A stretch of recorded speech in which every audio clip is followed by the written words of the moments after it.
Okay, this is a little video on how we're going to hang sheetrock in my shop that I'm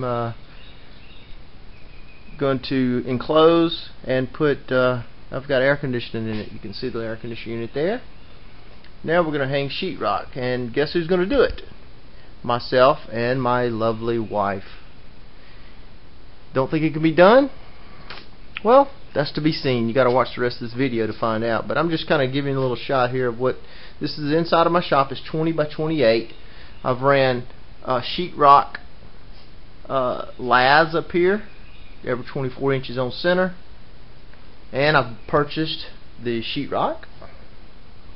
I bought some 12-foot sheetrock and some 10 and some 8-foot sheetrock. I also rented this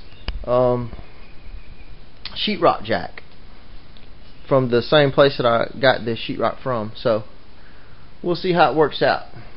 Okay, and this is the first sheet of 12-foot sheetrock that we have temporarily in place. We're about to screw it in, and you can see how this sheetrock jack makes a big difference. It's got some little hangers here that the sheetrock hangs on, and you can lift it and push it against the ceiling up there. So what I'm going to do now is go along here and screw this in, and that'll be the first piece of sheetrock in. Okay, we're moving right along. What we've done is put our 12-foot sheets up first, and now we're going back and putting our shorter pieces, such as this piece here above the Keiko, little small piece here, little piece over here by the door. The reason I put the wall sheets up first is because I only have 8-foot clearance between the sheetrock laths that you see right here and the floor. And so if I were to put the ceiling in first, then that would leave me with not enough clearance for 2 sheets of 4x8, a 4-foot wide sheetrock, which would be, I'd have to cut the bottoms. Not even really feel like doing that.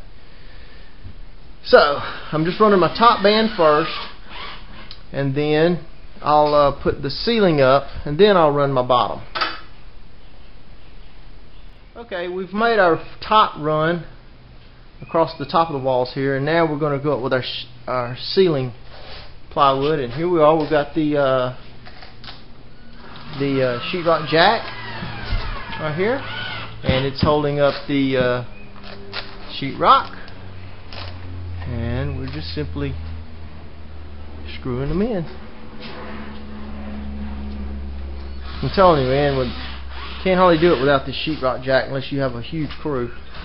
This goes a little slower, but at least you're able to get your job done. Okay, I'm just going to show you the basics on how to cut the sheetrock. Basically, you have to do a lot of planning ahead before you cut. And of course, you need to do some measuring. And what I've done is, on this wall right here, in order to minimize my cuts and have the longest runs, I'm going to run a 12-foot piece from here all the way across to here. That's 12 feet, which ends up on a stud, so there's no cutting needed. So I need a little piece right here, and that happens to be 28 and 3/8 inches long, and that's what I'm going to do. I'm going to cut that on this little sheet right here. This is a little small 8-foot sheet. Now, let me show you how to cut sheetrock. Here's what you need. You need a good T-square, tape measure, and a razor knife. Now, I like these. This is you can extend this thing way out, and you can see where I've used it. I've used the full blade at times, but this is a really handy tool. I keep this with me no matter if I'm doing sheetrock work or what. This is a good tool to have. It's a lot better than the little cheap razor knives you have. So anyway, to cut sheetrock, first of all, you measure your distance, and 28 1/8. And watch here, I'm gonna mark this with this razor knife. 28 3/8 right there. All right. Now I know my mark, and the thing about a T-square is you've got it straight line all the way down just by setting this up here. So move this to your mark, brace it down here at the bottom of your foot, extend your little knife, and then all you do is score it.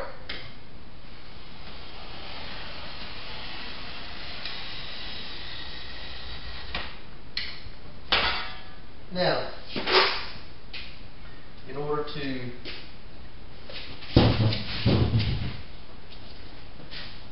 cut this line here, all you do is simply put your knee in behind it and use your hand right here and just snap it. And you see how clean of a cut that is. I usually pull it back 90 degrees and then I take my knife and score the back of it.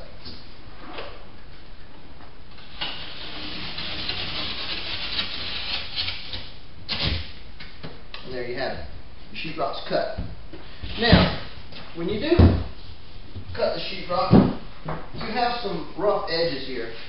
And I have a tool called a rasp that you just move up and down across this rough edge several times. And what you do is you look at your line here that you've cut and you rasp to that line and you get a perfect edge every time. Okay? I have a file. This is a file my neighbor gave me. This is actually made for shoeing horses, and but it works good for this, and this is what I use. It makes a real smooth edge. But I'm outside to file the edge, and I want you to see just how quick it. It doesn't hardly take any time to do this. And you see, this is a fresh cut edge, and what I'm going to do is rasp it. I'm going to go down, back, and all along, I'm looking at this line where my knife cut the sheetrock. That'll give you a perfect edge.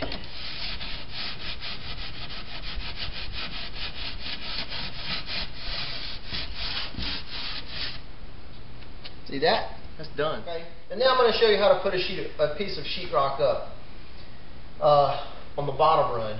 Basically, this is my piece I just cut. And what I have here is a little crowbar. It's a little flat pry bar. These are a couple dollars. It doesn't hardly cost much at all.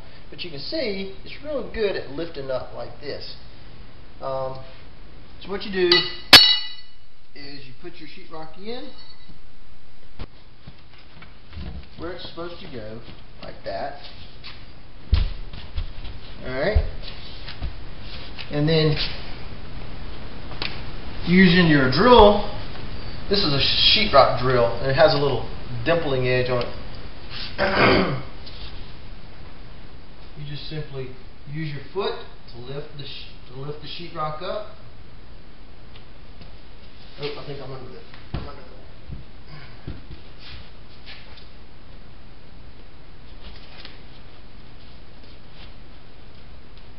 There we go. Now, you see how I've got the sheetrock lifted here? Just use your gun.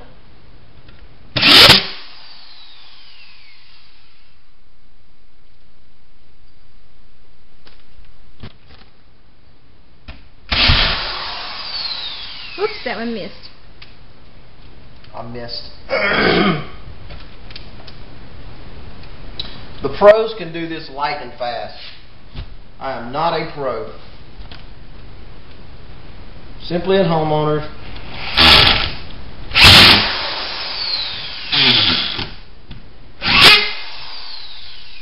Had some trouble with that one. And you just continue that all the way down. And basically use that same setup for even the large sheets. Okay. And this is what the final product looks like. After taping and mudding, got my lights installed. Still got to put a little cover on my air conditioner. But it turned out really good. I'm quite pleased with it. And probably saved several grand by doing this myself.